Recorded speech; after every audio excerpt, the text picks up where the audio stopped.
دونوں خاموشی سے شگنی کے گھر کے پاس پہنچ گئے۔ یہ جگہ بھی سنسان پڑی ہوئی تھی۔ دروازہ کھلا ہوا تھا۔ بھانو کیواڑ دھکیل کر اندر داخل ہو گیا۔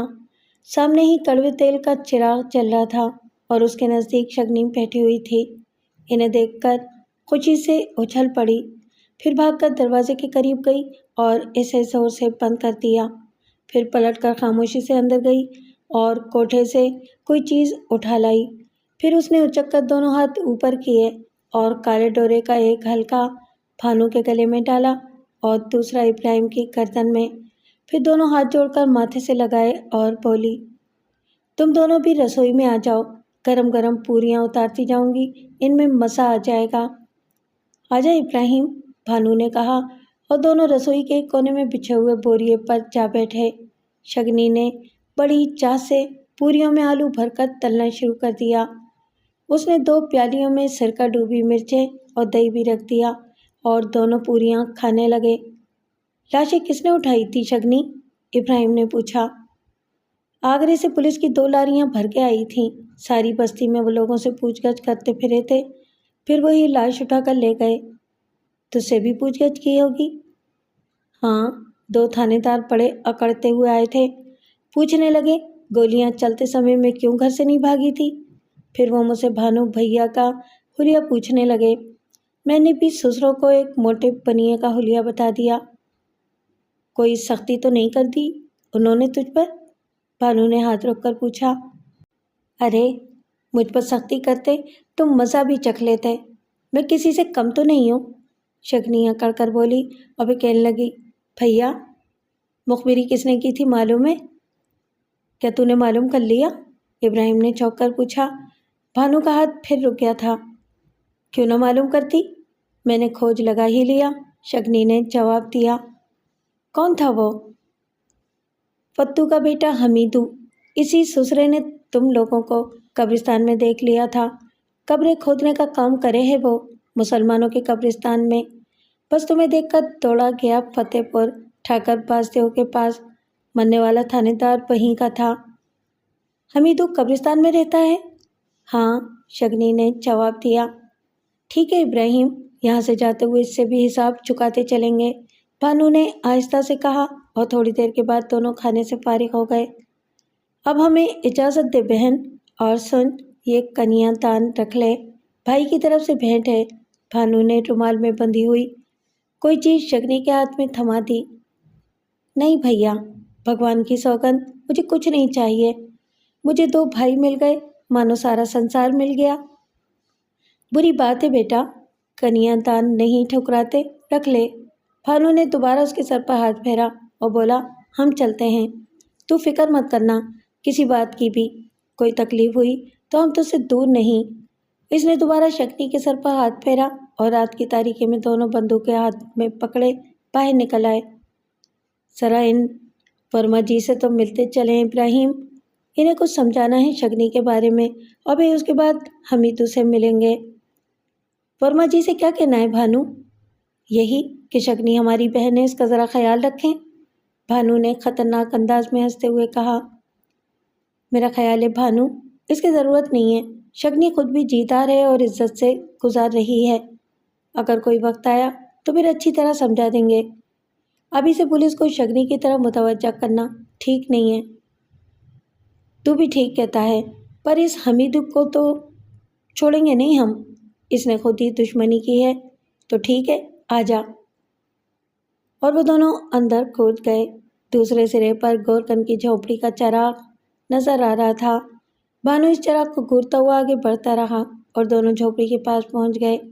چراغ کی دھندلی روشنی میں اندر کا منظر نظر آیا تو چھوٹے چھوٹے بچے پلنگ پر پاؤں لٹکائے بیٹھے تھے۔